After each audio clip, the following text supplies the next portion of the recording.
ചഞ്ചങ് ചഞ്ചങ് ചഞ്ചങ്. Hi, കൂടാരും ഇല്ലേ?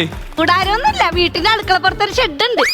അടുക്കപ്പുറത്ത് അതല്ലെന്ന്, ആൾക്കാരും ഇല്ലേന്ന്. ഇതിനു വേണ്ട ആൾക്കാർ ഇവിടെ ഇരുന്നിട്ട് നിനക്ക് കാണാൻ പറ്റണില്ലേ?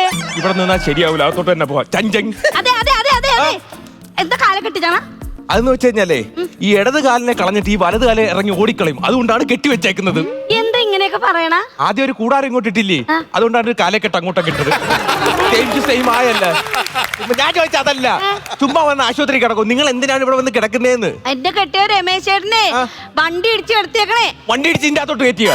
അല്ലല്ല, വണ്ടി ഇടിച്ചിട്ട് അപകടം പറ്റി ഇതിന്റെ അകത്ത് കയറ്റി കിടത്തിയേക്കണേ അവര്. അയ്യോ, ഇത് ഈ ആശുപത്രിയിലെയോ ഭയങ്കര പൈസ മേടിക്കുമെന്ന്. ഈ അകത്ത് കിടക്കുന്ന ആൾക്ക് വല്ലതും ഉണ്ടാ? ഒരു ടിപ്പർ ലോറി വന്ന് ഇങ്ങോട്ട് ഇടിച്ചാ ടിപ്പർ അപ്പൊ തന്നെ തെറിച്ചങ്ങടോ. അത്രയും വലിയ കൊടവയറുണ്ട്. കൊടവയറുണ്ടാ?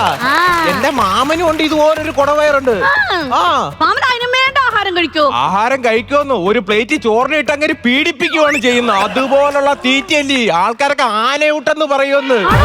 ഇത് കഴിഞ്ഞിട്ട് വന്നൊരു കിടത്തയുണ്ട്. എന്നിട്ട് ഈ ശ്വാസം പിടിപ്പിക്കുന്ന സമയത്ത് ഈ വയറ് പോയി മേളി ഫാനി തട്ടും. അല്ല, കുറെ നേരമായി ഇതെന്താണെന്നൊന്ന് ചോദിച്ചിരുന്നെങ്കിൽ പറയാറുള്ളത്. ഞാൻ നേരത്തെ ചോദിച്ചാ കാലിൽ എന്താ കെട്ടി വെച്ചേക്കണെന്ന്. എന്താ എങ്ങനെ പൊട്ടിയത്? ഇതെന്ന് പറഞ്ഞാൽ പട്ടി അടിച്ച. ഞങ്ങളുടെ വീടിന്റെ അവിടത്താണെങ്കിൽ ഒരു പട്ടി പ്രസവിച്ചു. ആ പട്ടിയെയും 8 കുട്ടികളെയും കൂടി ഞാൻ എന്റെ കൂട്ടുകാരനെ കൊടുത്തു. അത് കണ്ടോട്ട് എന്റെ വീട്ടിലെ പട്ടി എന്നെ കടിച്ചു. നിങ്ങളുടെ വീട്ടിലെ പട്ടി അങ്ങനെ കടിക്കണത്? പിന്നെ അവന്റെ പെണ്ണുമ്പിളയും പിള്ളേരെയും എല്ലാവർക്കും കൊടുത്തു അവൻ കടിക്കൂലേ. അങ്ങനെ കടിച്ചതാണ്. എന്താ പിന്നെ അതിനെ ഇങ്ങോട്ട് തിരിച്ചു കൊണ്ടുവരാൻ പാടില്ല? തിരിച്ചു കൊണ്ടുവന്നപ്പോ എന്റെ വീട്ടിലെ പട്ടിക്ക് വേണ്ട. അതെന്താ? വല്ലവന്റെ കൂടെ പോയ പെണ്ണിനെ എനിക്ക് എന്തിനാണോ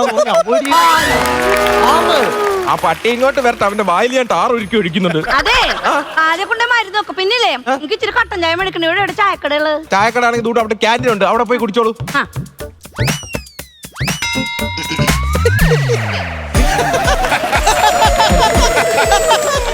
അയ്യോ അളിയായി എന്റെ പൊന്നേ.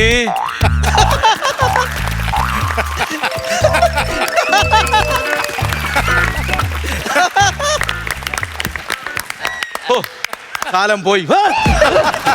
അളിയപ്പൊന്ന് അത് ഞാൻ അങ്ങോട്ട് ചോദിക്കേണ്ട കാര്യമില്ലേ? ചോദിച്ചില്ല, ആ ഗ്യാപ്പിൽ ഞാനങ്ങ് ചോദിച്ചു. അളി എന്താണ് ഇവിടെ? അതല്ലേ ഞാനും ചോദിച്ചു, അളിയെന്താ ഇവിടെ? അളി എന്താ ഇവിടെ?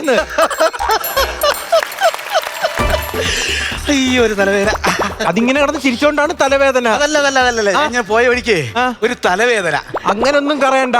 ഞാൻ ഇന്നലെ വീട്ടിൽ ചെന്നായിരുന്നല്ലോ, അപ്പൊ പെങ്ങള് പറഞ്ഞു ഇന്നലെ എങ്ങാണ്ട് വാളയാറ് പോയെന്ന് അളിയൻ. ഓ, പിന്നെ ഈ ആശുപത്രിയിൽ എന്തിനു വന്നെന്ന്? ഒരു കാരണമില്ലാതെ ആരെങ്കിലും ആശുപത്രി വരുവാടാ? ഞാൻ പറഞ്ഞില്ലേ എനിക്ക് ഭയങ്കര തലവേദന. ഈ തലവേദന കാരണം ഞാൻ ഈ ആശുപത്രിയിൽ വന്ന് ഡോക്ടറെ വയറ് കാണിച്ചപ്പോ പുള്ളി ബാക്കിൽ ഒരു ഇഞ്ചക്ഷൻ എടുത്തു. വയറ് കാണിച്ചപ്പോ ബാക്കിൽ ഇഞ്ചക്ഷനോ? എന്തോ ഉടായിപ്പുണ്ടല്ലോ. പെങ്ങളെ ഒന്ന് വിളിക്കട്ടെ. പിന്നെ പാളയാറ് പോയ അളിയൻ എങ്ങനെ ഈ ആശുപത്രി വന്നു? എന്റെ പൊന്നളിയാ, ഇത് ഒരു വലിയ സംഭവമാണെന്ന്. എന്തോ സംഭവം പറ. ഞാൻ പറഞ്ഞു വന്നേ. എന്റെ ബൈക്കിന്റെ ബാക്കിൽ ഒരുത്തൻ ലിഫ്റ്റ് കയറി. അവൻ ബൈക്കിൽ നിന്ന് വീണ് ഇതിനകത്ത് കിടക്കുക. ഇപ്പൊ തന്നെ നല്ല രീതിയിൽ പെട്ട് നിൽക്കും. എനിക്ക് പോവാൻ പറ്റുന്നില്ല ഇവിടെ നിന്ന്. അളിയൻ ഭയങ്കര ഉടായിപ്പ. ഇതൊന്നും എനിക്കല്ല, എന്തോ കള്ളത്തരം ഉണ്ട് ഇതിന്റെ അകത്ത്. ഇല്ലാന്ന് സത്യമായിട്ടും ഇല്ല. ഇല്ലല്ലേ? ഇല്ല. ഞാൻ പെങ്ങളെ വിളിച്ച് പറയണോ? ഈ പെങ്ങളെ വിളിച്ച് പറഞ്ഞാൽ തെറിക്കണം. മൂക്കാണെങ്കിൽ പോട്ടെ. അങ്ങനെ ഒരു കള്ളത്തരം ഇല്ലെന്ന് നീ എന്നെ വിശ്വസിക്കുന്നു. എനിക്ക് ചെറിയ വിശ്വാസക്കുറവുണ്ട്, എന്നാലും കുഴപ്പമില്ല. ഞാൻ നോക്കട്ടെ. പെങ്ങളെ വിളിക്കല്ലേ. പെങ്ങളെ വിളിക്കല്ലേ അളിയാ. പെങ്ങളെ വിളിക്കല്ലേ അളിയാ. കാലിന് വല്ല കുരുണ്ടോ? ഒരു കുഴപ്പമില്ല. പിന്നെ എന്തിനാ എന്നെ അനുകരിക്കുന്നത്?